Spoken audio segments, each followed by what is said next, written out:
The small town of Edenbrook, Connecticut, had always been peaceful, a place where everyone knew everyone, and life seemed to move at a slow, deliberate pace. Sarah Winters had always found comfort in that quiet. At 27, she had found her place as a librarian at the local library, a cozy little building nestled on the edge of Main Street. The smell of old books, the soft rustling of pages turning, the familiar faces of regular visitors, it was a routine she cherished.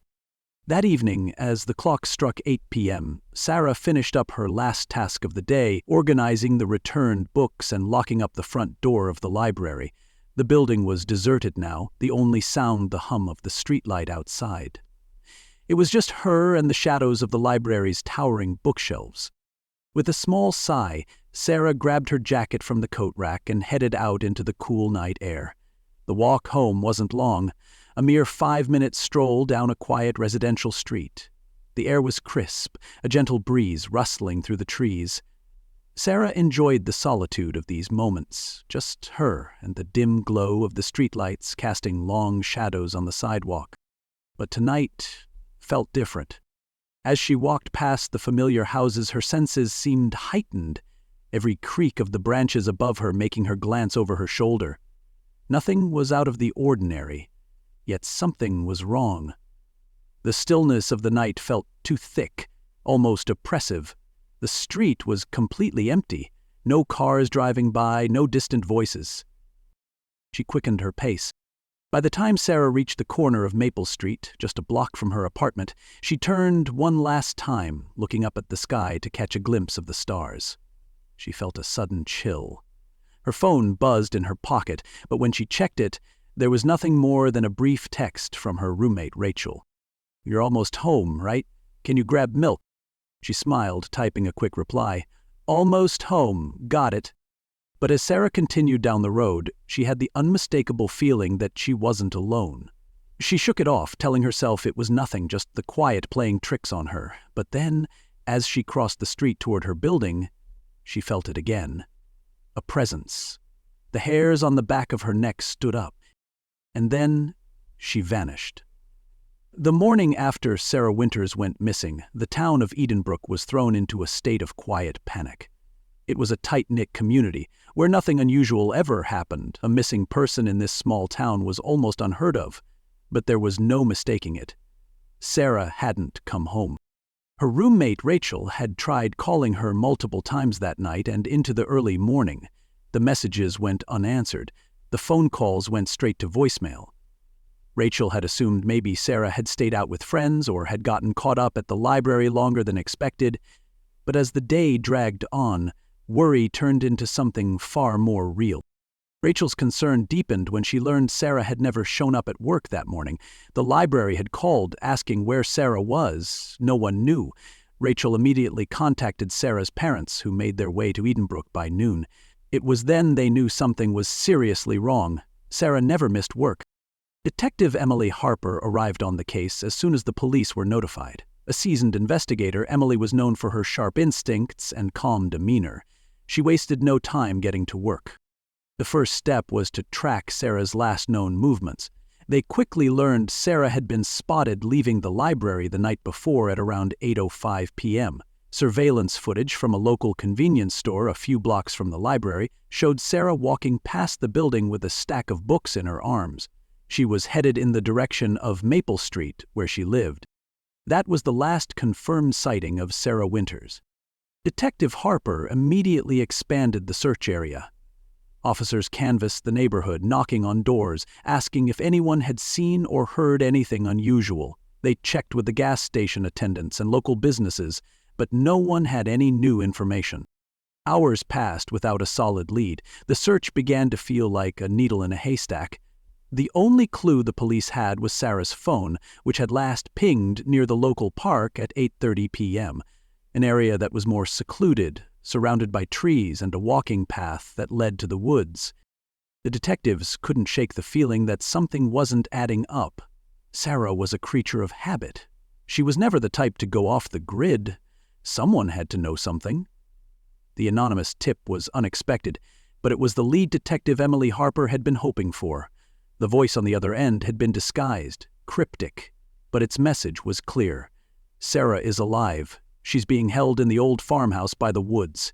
Get there before it's too late. Harper had been flooded with questions. Who was the caller? How did they know about Sarah's whereabouts? But there was no time to waste. It was the best lead they had. She gathered a small team of officers and prepared for a quick response. The old farmhouse had been abandoned for years. Located a few miles outside Edenbrook, it was deep within the woods, isolated from the main road and surrounded by overgrown brush. Locals knew the house well. It had been the subject of rumors for decades. Stories about its previous owners, the Thompsons, who had mysteriously disappeared many years ago.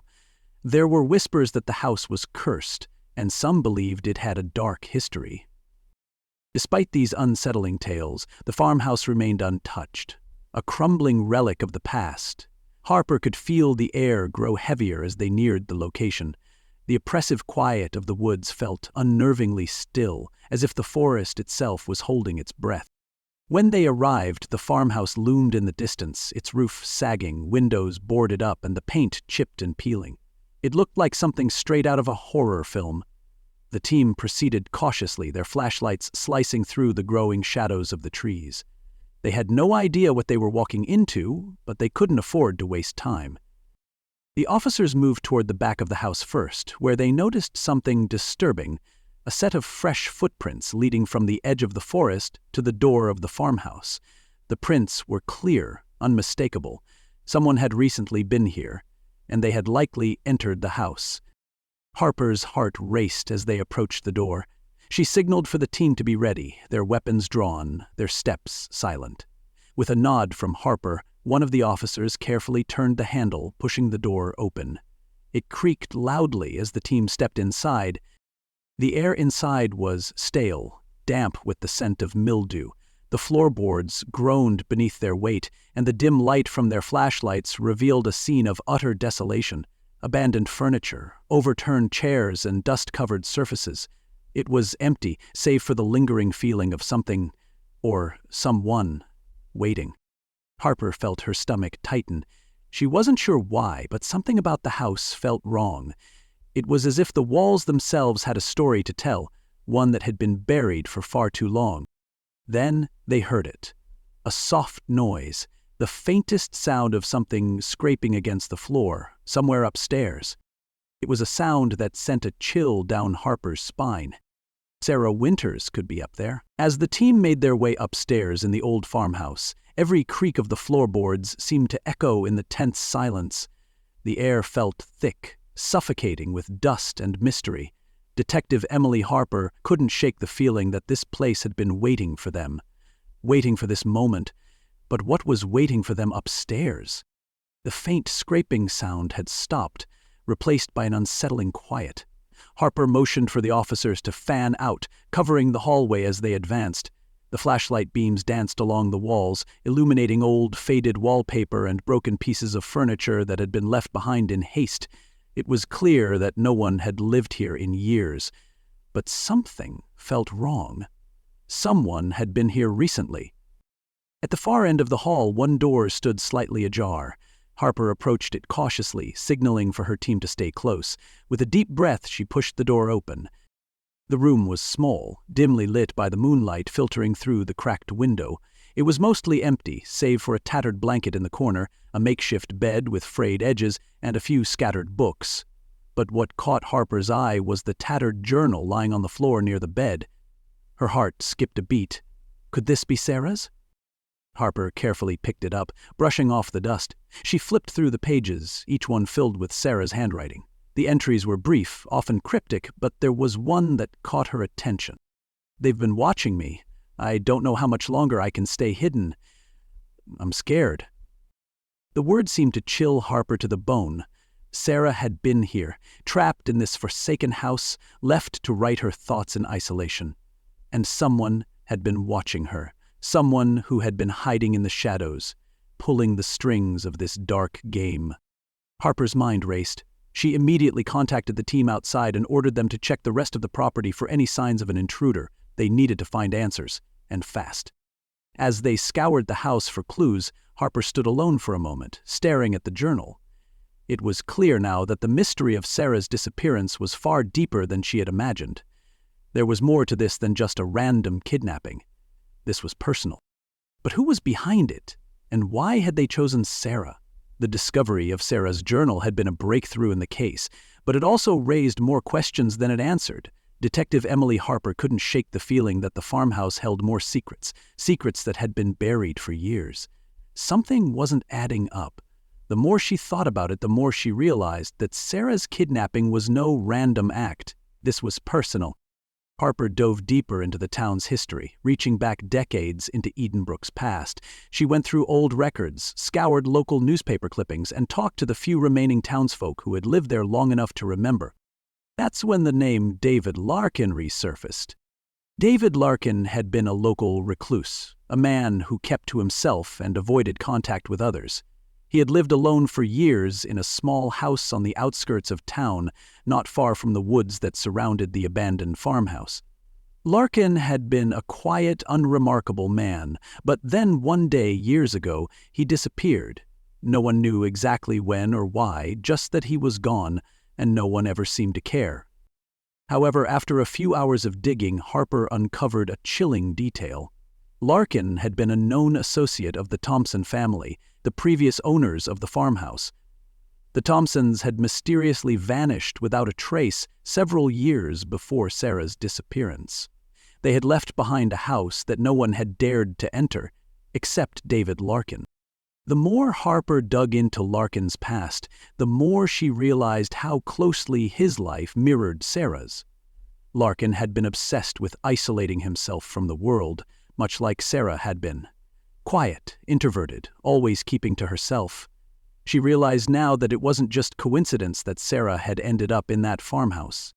Harper's heart sank as a troubling thought crossed her mind. Had David Larkin been watching Sarah for months? Had he been planning this for longer than anyone had suspected? Determined to find out, Harper gathered her team. They would need to search for Larkin and bring him in for questioning. But the more she thought about it, the more she realized that if Larkin had been hiding all these years, it might take everything they had to track him down. And when they found him, they would need to be ready. The past and the present were intertwining in ways Harper hadn't imagined. The history of Edenbrook, the disappearance of the Thompsons, and Sarah's abduction were all part of a larger, darker story, one that had yet to be fully uncovered.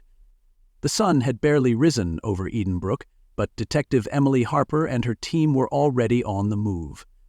After days of hunting for leads, they had finally tracked down David Larkin. The tip had come from an unlikely source, a local farmhand who had seen a man matching Larkin's description lurking near an abandoned barn on the outskirts of town. Harper's instincts told her this was it. Larkin was their man, the one who had been watching Sarah, the one responsible for everything, and it was time to end it. The team made their way through the dense woods, careful not to alert Larkin to their presence. The farmhouse was miles away, and the barn was secluded, an ideal place for someone trying to stay hidden. But as they neared, Harper couldn't shake the sense of dread that hung in the air. This wasn't just about finding Sarah anymore, it was about facing the twisted man who had orchestrated everything. When they reached the barn, Harper signaled for the officers to spread out, surrounding the building. She approached the entrance cautiously, her hand resting on her holster. There was no turning back now. Inside the barn, everything was eerily still. Old hay bales were stacked high and the scent of rotting wood filled the air. But as Harper stepped forward, she noticed something. Footprints in the dust, leading toward a small hidden door at the far end of the barn. She motioned for the team to follow, each step filled with tension. The door creaked open, revealing a narrow staircase leading down into the earth. It was dark, the air thick with the musty smell of damp earth. Harper's pulse quickened. This was it. As they descended into the darkness, a faint light flickered ahead. When they rounded the corner, they found a small room. Sarah Winters was sitting on the floor, her hands bound to a chair, her face pale but alive. Larkin was nowhere to be seen. Harper rushed forward, quickly cutting the ropes and pulling Sarah into her arms. Her breath was shallow, her eyes wide with fear, but she was alive. "It's over. You're safe now," Harper whispered, feeling a wave of relief wash over her. But as she helped Sarah to her feet, a sound echoed through the chamber. A soft laugh, chilling and distorted. Harper spun around, her gun drawn, only to find Larkin standing in the shadows. His eyes gleamed with madness. "You think you've won?" he sneered, stepping into the dim light. "You've only just begun to understand the game." Harper's grip tightened on her gun. There would be no more games. She wasn't going to let him hurt anyone else. With a sudden move, Larkin lunged toward her, but Harper was ready. In one swift motion, she restrained him, pinning him to the ground. The officers rushed in, handcuffing him. As they led him out of the barn, Harper turned to Sarah. "You're going to be okay," she promised. The storm was over. The town of Edenbrook could finally breathe again.